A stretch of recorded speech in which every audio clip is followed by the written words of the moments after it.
Alone in the woods, a girl woke upon the ground. The girl sat up slowly and looked around to find an unfamiliar setting. Dead trees and plants were all that seemed to inhabit the area around.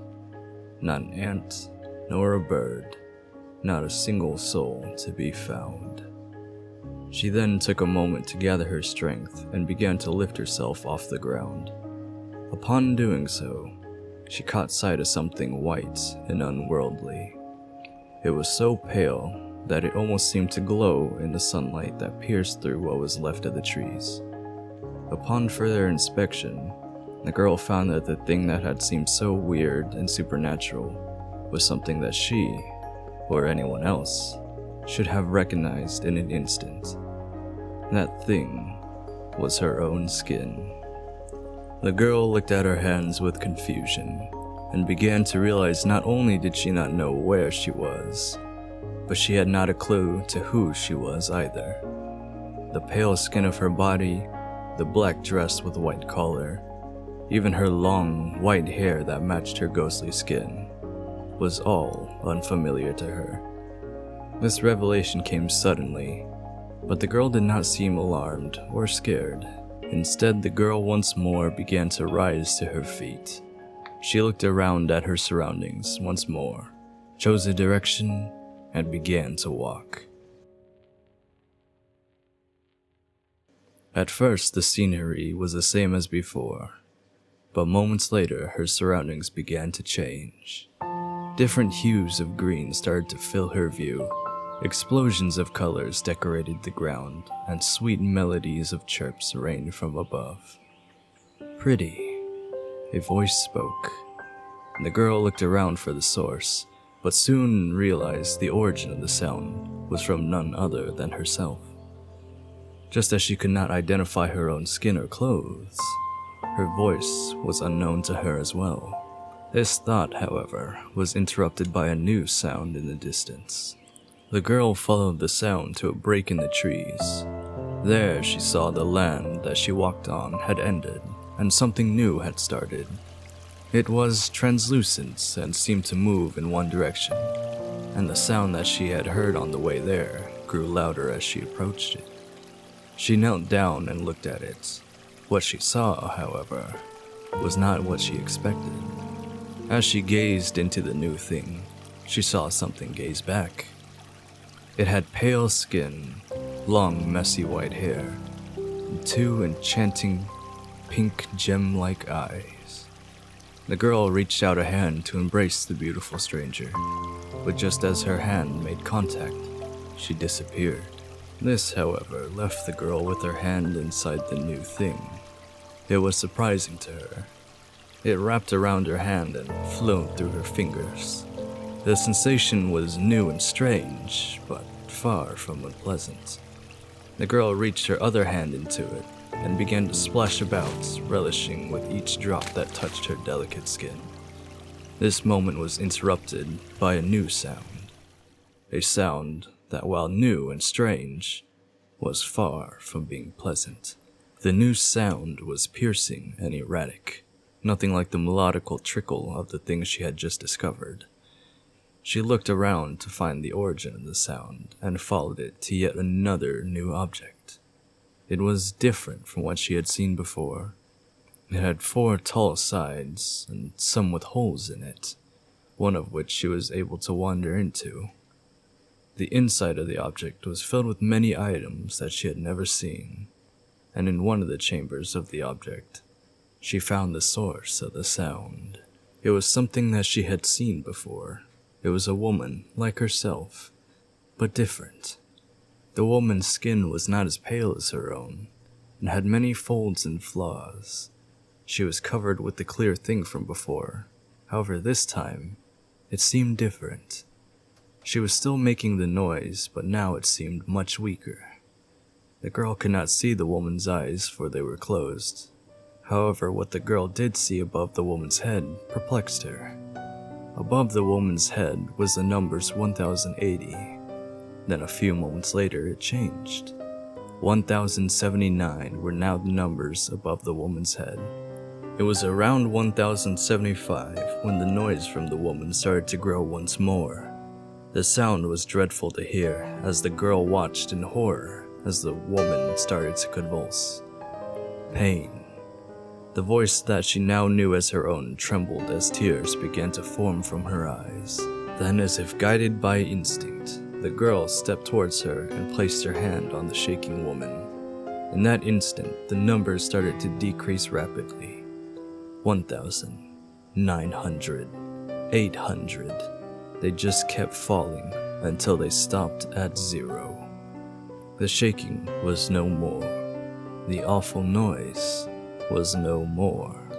The woman was no more. Seconds later, a stranger entered the chamber and was immediately sent into a state of panic from what he was observing. Confused and afraid, the stranger frantically ran away, screaming witch.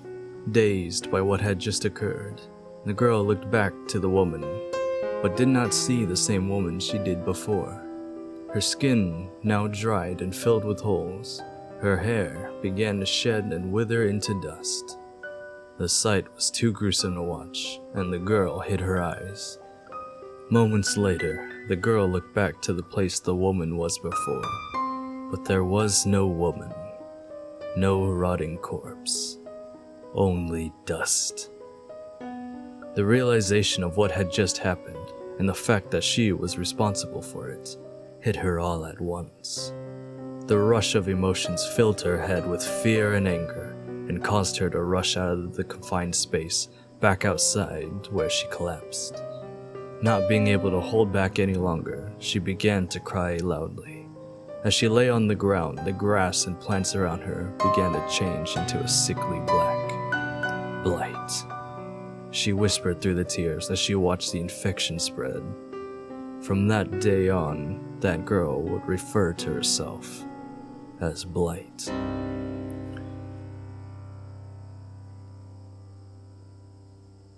Years go by, and the grass had recovered its original color. Blight had been living in that house that horrid event had occurred many years ago. Since then, Blight had grown into a beautiful adult. She had learned many things, some from books left in the house, others through experiences. She had since then learned to control herself so nothing would decay around her, so nothing would have to die because of her. She still killed when she had to, of course, whether it be a wild bear or a brave fool who set out to claim the head of the beautiful witch. All seemed the same in her eyes. Anything that wanted to harm her was looking for an early end. However, Blight also had another side to her, the side that saw beauty all around her. She loved to garden and sat dazed at the myriad of butterflies fluttering around her flowers, and that was what she was doing when she met her. Staring intensely into the intricate patterns of a monarch's wings, getting lost in each flutter, each flap, Blight began to fade away into daydream. Pretty. A voice pierced through Blight's thoughts and immediately snapped her back to reality. She looked beyond the butterfly to see a young girl with dark green eyes staring at her as she stood there. "What business do you have here?" Blight demanded, staring daggers at the girl. "Business?" The girl stood perplexed. She looked no older than 12, long black hair, light blue dress with ruffles. But what really stood out was the paleness of her skin. It was not as pure as Blight's skin, but it was lighter than any one she has seen before. "Why are you here?" Blight asked again, no less forceful than before. "I've come to see the forest," replied the girl, not backing down. "Mother never let me see it, because she said it was too dangerous and I was too weak." "Oh, is that right?" Blight retorted. "And what exactly is so dangerous about this forest?" "Well, there are bears, wolves, snakes," the girl rambled. "And worst of all, there's the beautiful witch." "Beautiful witch? Never heard of her," Blight nonchalantly remarked. "Please, do tell me more about her." Well, Mother says that in this forest there's a woman whose beauty is unlike any others in this world. They say that she lures her victims in with her looks, and when they wander too close, grabs them and sucks the life out of them, leaving nothing behind. Blight burst out into laughter. What a dumb story. You're not serious, are you? I'm serious, the girl exclaimed, now puffing out her cheeks. You're in the most danger living out this deep in the woods. What if I were to tell you? Blight paused for a moment, shifting to a more serious mood. That I was the beautiful witch.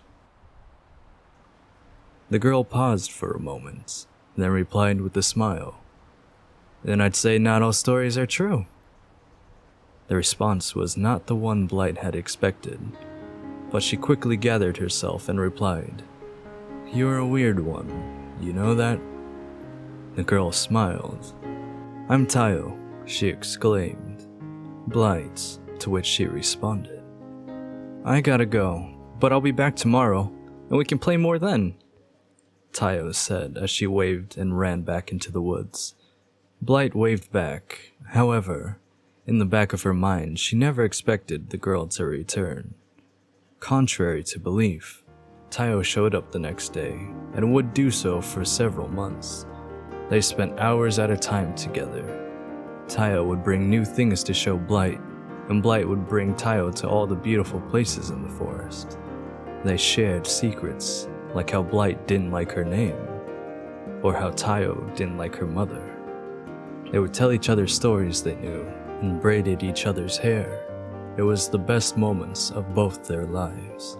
They always woke up eager to go on an adventure in the morning, and when they said farewell in the afternoon, dreams of tomorrow filled their heads and brought smiles to their faces. Their friendship was a beautiful thing that they both cherished deeply. However, this could not last forever. After all, beauty fades. That is why it is beautiful. One day, the rain came down hard. Tayo didn't come by like she usually did. Blight first thought that she might have just stayed home due to the bad weather, but she knew that Tayo's stubborn nature wouldn't allow her to do that. So she set out into the woods to look for her. She didn't have to go far to find her. Under a broken tree branch lay the unconscious frail girl that she had called friend.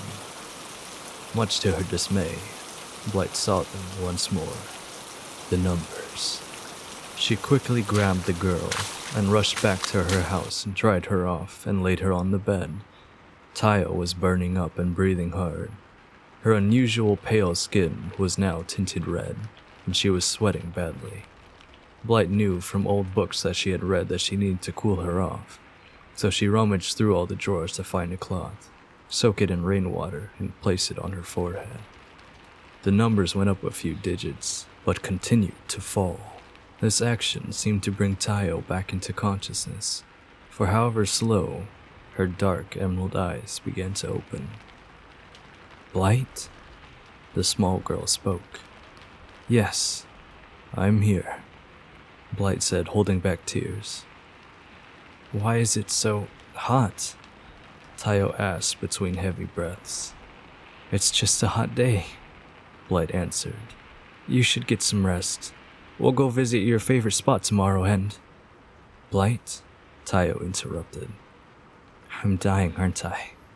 Blight couldn't form words to tell her, but her face said it all. The tears streaming down her face, the look of helplessness. There was no mistake. Tayo's guess was right on the mark. Tayo smiled and said, Thought so. She looked straight into Blight's eyes and spoke. There's something I need to tell you. The day when I met you, I set into the woods not to see the woods. I went into the woods to die. I grew tired of living a life of being told I couldn't live my life because of my illness. I decided that I would go into the woods and find the beautiful witch and be killed. But then I met you, and you showed me all the wonders and beauty of this world. And for the first time, I had fun. For the first time, I had a friend. Thank you for however short it was. You made my life worth a living. With tears rushing down both their faces, Tayo made a request. I know it may be painful for you, but there's no other way I'd rather go than in the arms of my dearest friend. Blight silently nodded and took Tayo into her arms. At the same time, the numbers began to go down faster. Wrapped tightly in Blight's arms, Tayo spoke. You once told me that you didn't like your name, and you wish you had a name like mine. How about Suki? It means moon. Tayo means sun. We'll be like the sun and the moon. Even though we're apart right now, one day we'll be together. What do you think? Pretty corny, I know, but it's the best I could think. Time's up. With that, she faded away. Her beautiful dark eyes dazzled no longer, yet the smile on her face remained. Blight looked upon the beautiful child, now nothing more than a lifeless doll, and whispered, I love it. I think it's the most beautiful name I've ever heard. She then laid the child upon the bed and closed her eyes, for she knew what happened next and could not bear to watch. Moments go by, and she opened her swollen, tear-filled eyes once more. True to her name, she had disappeared into the night without a trace, leaving a lone, pale, beautiful moon by herself to cry. Many years pass, and the woman now known as Suki has gotten married, had kids, even grandkids. She has grown old, lost her husband, and now lives alone in that same old house in the woods. She still gardens and gets mesmerized by the spectrum of butterflies that inhabit her garden. Once in a while, she'll head back to the river where she splashed about many years ago. She still looks at the beautiful figure that stares back at her. She reads the numbers above its head each time she goes, and each time she just smiles and whispers, looks like we'll play again soon.